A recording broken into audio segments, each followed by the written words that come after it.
바로 세우기 매일 검찰과 경찰로 조사를 받으러 다니는 김한배 대표 오셨습니다. 네.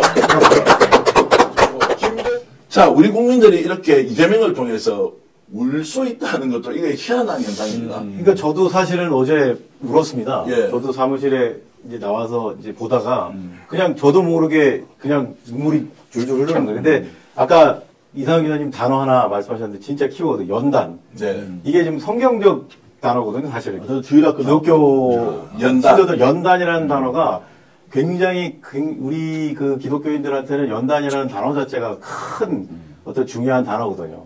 네. 그래서 저는 사실 어제 연설을 듣는다기보다 간증을 듣는 것 같더라고요. 그러니까 이게 굉장히 뭐랄까 이분이 지나온 그 정치 역정이 하나의 체화가 돼가지고 이게 분리될 수가 없는 거예요. 그냥 이 이재명이라는 사람 자체가 연단의 화신이에요. 그러니까 연단의 아이콘. 그러니까 정말 정말 이 정금같이 나온다고 해야 되죠. 정말 두들겨 맞아가지고 이제는 드디어 퓨어고 정금이 돼서 나오는 그런 해가지고 저도 그냥 정치적 연설을 듣는 게 아니라 정말 그 삶이 배어 나오는 체화된 어떤 그런 지금부터 갑자기 또 과연 중도확장 노선으로 표를 끌어오기 위해서 이재명 후보가 조금 전에 거론했던 인물들을 직접 찾아갔느냐, 아니면 이것이 이재명 후보의 진심이냐. 김한배 대표 어떻게 보세요? 저는 진심이라고 생각합니다. 그래요? 지금 왜냐하면 누가 뭐래도 어찌됐든 지금 대한민국 사회의 가장 큰 문제라기보다는 현상은 극도로 분열된 그런 양상을 보이고 있는 지금 사회, 대한민국 사회가 이렇게 갈갈이 찍힌 적이 있었을까 하는 정도로 여러 가지 이념 탄핵 찬성과 반대는 물론이고 여러 가지 그 정책적인 부분에 대한 방법론도 그렇고 하여튼 지금 상황에서 정말 국민 분열이 지금 극에 달해 있는 상황인데 이러한 그 상처를 정말 갈갈이 찍힌 이 상처를 대한민국 대통령이 가장 먼저 자신을 지지해준 국민뿐만 아니라 지지해주지 않는 국민까지 정말 포용하는 그것을 못해서 윤석열이 저렇게 된 거거든요. 자신을 지지하는 한 줌 극우 세력만 끌고 가려다가 저렇게 처참한 비참한 최후를 맞은 것처럼 그것을 반면교사해서 이재명 정부가 도래했을 때 그런 사회 통합의 그런 화두를 일성으로 가장 먼저 던진 게 아닌가 이렇게 생각합니다. 이건 이재용 삼성 회장을 만났다가 SK 최태원 회장은 하이닉스가 주력 회사지 않습니까? 거기에 오지 않았다. 그래서 제가 취재를 해보니까 이재명 후보는 절대로 기업 총수들 불편하게 하거나 이렇게 해서는 안 된다. 절대로 그렇게 해서는 안 된다.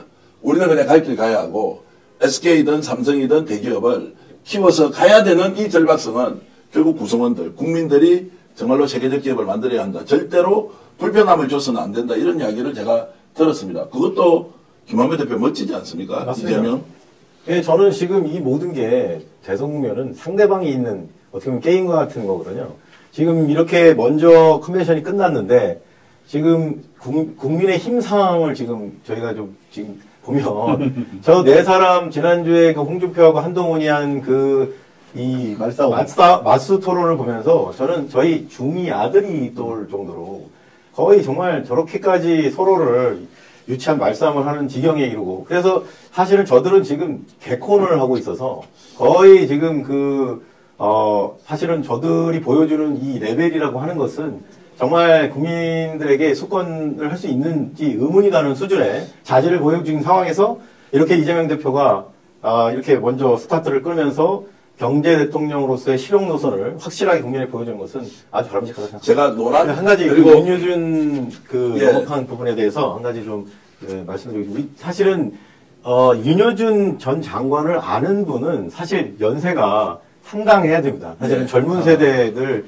사실 만 40세 이하는 이분이 누군지 사실은 이분이 이회창까지 올라가는 그 시대의 인물이라는 거죠. 그러니까 저희가 기억하기로는 이회창 씨도 3번 대선에 도전을 했어요. 그래서 지금 이번에 홍준표도 3번인데 어쨌든 이분은 정말 우리 민주정부 이래로 보수에서 가장 합리적이고 가장 실용적인 평가를 받는 분이거든요. 김종인 씨 이상으로. 그래서 다시 한번 아까 하이닉스하고 같은 맥락인데 이재명 캠프에서 정말 아까 흑묘 백마론에 입각해서 정말 실용, 경제 그리고 실익을 위해서 국익을 위한 어떤 그런 비전을 제시하는 그 밑그림을 그리는 작업을 윤여준 전 장관을 과감하게 영입하는 그 액션으로 상징적으로 보여줬다 그렇게 생각합니다.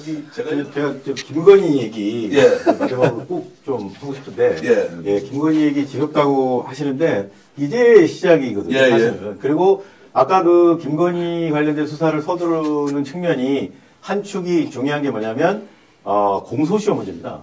지금 다른 사건들은 공소시효들이 이제 정상적인 것들은 뭐 7년, 10년 이러지 않습니까? 근데 이 공직선거법은 특별히 선거일부터 6개월이고 이제 이 20대 대선에 관련된 윤석열이 지난 대선에서 했던 여러 가지 거짓말, 국민을 우롱한 것들 이런 것들은 공소시효가 정지돼 있다가 2달은 진행했고 넉 달이 남아 있다가 파면되자마자 이제 게시돼서 이제 올 8월 3일 날 이제 완료될 예정이기 때문에 지금 3개월 뭐 조금밖에 안 남았어요. 그래서 지금 이런 것들을 다 그 안에 3개월 내에 수사를 완료해서 기소해서 재판에 넘겨야 된다라는 지금 이 현실, 이 검찰을 닥친 어떻게 보면 숙명이거든요. 검찰이 아무리 정치적으로 판단을 하더라도 이 공소시효 문제는 극복할 수가 없는 현실의 큰 문제입니다. 그래서 이것을 반드시 판단해야 되기 때문에 지금 도이치모터스 관련돼서 그 허위 발언한 거, 그 다음에 장모가 손해 뭐 입힌 적이 없다라고 했던 그런 허위 발언.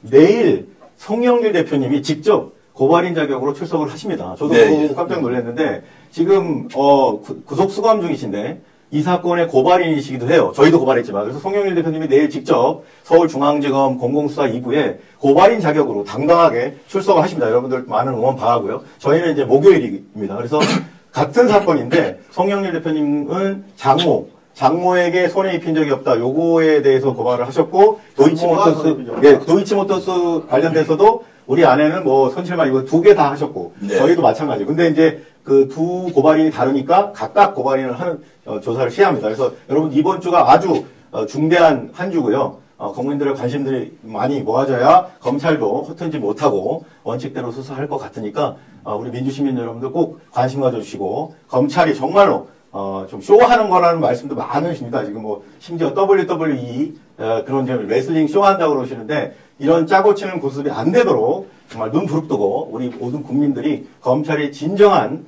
사법정의를 구현할 수 있도록 우리 모두 다 감시의 눈을 보내주시고 고발인 조사를 받는 송영일 대표님 그리고 저희도 좀 많이 응원 부탁드리겠습니다. 와 정말로 오늘 이 말씀 주시니까 역시 제가 까불까불 하는 것보다는 진심을 다해서 저렇게 국민을 대신해서 싸워주시는 우리 김한배 대표님 사법정의 TV 있습니다. 사법정의 TV도 여러분 구독해 주시고 박수 한번 드리겠습니다. 제가 그 윤석열 당선 무효되고 그 국힘당이 397억 그 국고보조금 반납하게 되면은 1%를 고발인에게 주는 법이 필요하다라고 하셔가지고 제가 그 진짜 그런 법이 있으면 좋겠습니다. 그래서 아니 맨날 고생하시는데 실제로 좀 이렇게 고발해서 뭔가 조치가 되면 최소한 그런 게 좀 있었으면 좋겠다라는 생각이 실력 보상금 이런 거 있죠. 제가 만약에 그런 날이 와서 1%를 받게 되면 제가 빅스 시청자님들한테 산산순백을 쏘겠습니다. 이렇게 필요하시면 저하고 한번 모금방송 하겠습니다. 기회를 주시면 모금방송 한번 하고요. 자.